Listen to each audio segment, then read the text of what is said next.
Not every battlefield looks like a war zone. Some are quiet offices, with empty chairs no one dares to fill. Sometimes the cruelest punishment isn't a loud reprimand. It's being sent somewhere to quietly disappear. She was told it was just a transfer, the role no one wanted, a place where people stopped trying. But what they didn't realize was that buried beneath their dismissal lived a woman who didn't need applause to matter. She didn't walk in to be noticed. She walked in to do what no one else would, to turn neglect into purpose, and silence into strength. It didn't come with a warning. No raised voices. No formal reprimand. Just an email. One line. Effective Monday, you'll report to the East Annex. The East Annex. The department no one mentioned unless they had to. Where files went to gather dust and people went to disappear. Maya read the message twice. She didn't need anyone to spell it out. This wasn't a promotion. It was punishment. All because she had spoken up, gently, respectfully, when a colleague was unfairly dismissed. She hadn't shouted. She hadn't accused. But still, she had stepped out of line. And in certain offices that's all it takes. Her friends were polite but distant. Just do your time, one whispered. Keep your head down, said another. But Maya wasn't angry.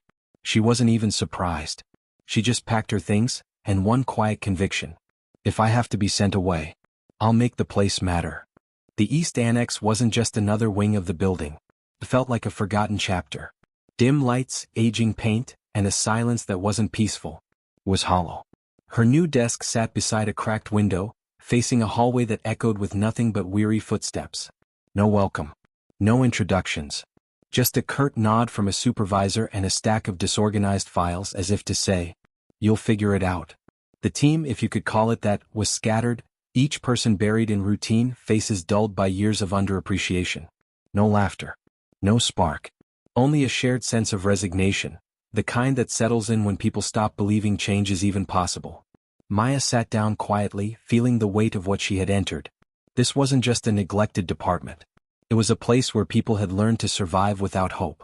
And yet, as she opened the first dusty folder, her hands steady and her eyes alert, something stirred deep inside her. If no one expects anything from me here, then I am free to do what no one else dared to try. She didn't announce anything. There were no bold speeches. No new initiative emails. Maya simply began. She arrived early, not to impress, but to understand. She stayed a little later, not for praise but to clean the chaos others had learned to ignore. At first no one noticed.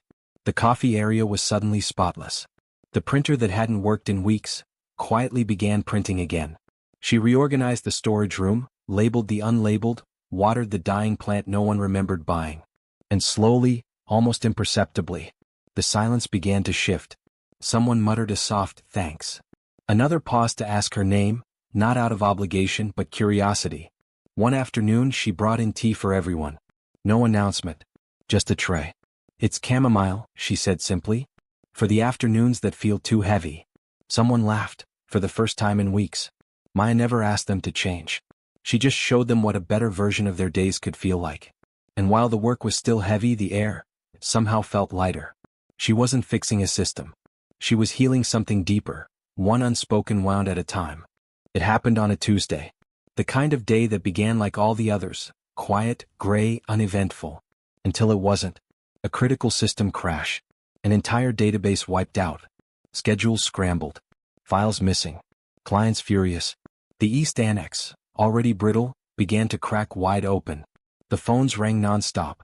Staff froze. Some panicked. Others whispered blame. The supervisor locked himself in his office. No one took charge. Everyone turned inward. Except Maya. She stood up.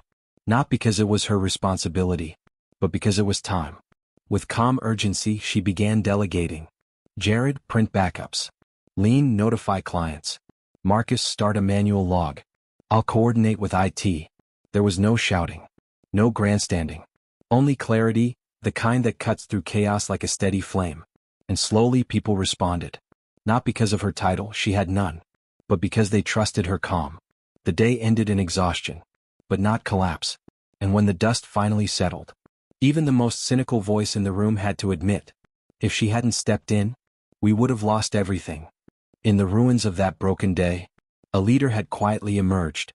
In the days that followed, something unusual happened. People began showing up earlier. They asked questions, not out of formality but because they wanted to learn. The woman they once saw as an afterthought was now the compass they followed without needing a map. Across departments, whispers spread. She held that place together. They say the East Annex runs smoother now than the main office. And slowly, familiar faces from Maya's past began to reappear. The manager who had reassigned her, for her own growth. The HR officer who once told her she was too idealistic. They came with polite smiles and vague compliments, and subtle attempts to claim they had always seen her potential. Maya listened, nodding gently. But inside, she understood something they still hadn't. You don't need to be seen to make a difference. But once you do make a difference, even those who try to ignore you, can't look away. Her co-workers, the ones who worked beside her, not above her, saw it more clearly. One left a note on her desk. No signature. Just a sentence. "Thank you for reminding us how this place could feel." And in that quiet moment, Maya didn't feel vindicated. She felt something better. At peace. The email arrived on a Thursday morning. Short. Formal. "We'd like to meet with you to discuss a new leadership opportunity." Maya stared at the screen for a long moment. Not in shock, but in quiet understanding. They had noticed. Not when she first arrived. Not when she brought order from chaos. But now, when the results were undeniable. At the meeting they offered her a promotion. A better office. A formal title. They used words like initiative, resilience, transformational presence. She listened, her hands folded, her expression calm. Then, just as the room leaned forward, expecting gratitude, Maya spoke. "I appreciate the offer," she said softly. "But I didn't do what I did to earn this seat. I did it because no one else would." A pause filled the room. Not awkward, but heavy. She continued. "You sent me there expecting me to fade out. What you didn't expect was that I'd build something worth remembering." She smiled just a little. "So if this offer is just to reward me, I'll have to think about it. But if it's to let me lead the way I already have, quietly, intentionally, then we can begin." No one spoke right away. For the first time, the ones used to giving power were made to realize. They were now sitting across from it. She didn't redecorate her new office. No flashy plaques. No nameplate in gold. Just the same stack of folders, the same steady presence.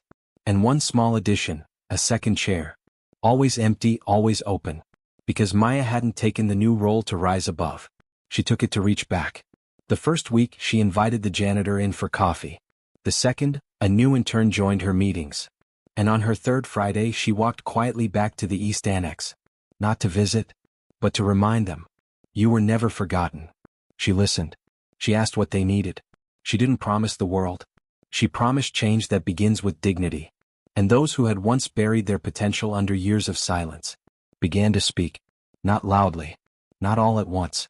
But clearly. Maya didn't become a leader by chasing recognition. She became one by proving that the unseen deserved to be heard. And now, she didn't lead from above. She led from beside. In a world that so often celebrates the loudest voice in the room, Maya reminded us of something quietly radical. That strength doesn't always shout. Sometimes, it whispers through consistency, through presence, through the choice to keep showing up, even when no one is watching. She didn't chase leadership. She embodied it. Not in a spotlight, but in the forgotten corners where dignity had been misplaced. And in doing so, she didn't just change a department. She changed the way people saw themselves. So, if you've ever been overlooked, or sent somewhere to quiet down, let this be your reminder. You don't need permission to matter. You only need the courage to keep standing. Until the room realizes it can't stand without you. This wasn't just Maya's story. It's a mirror. And maybe, it's yours too. This is such an amazing story. Dear friends, if you liked the video, give it a like and subscribe to the channel. There is still a lot of interesting things to come.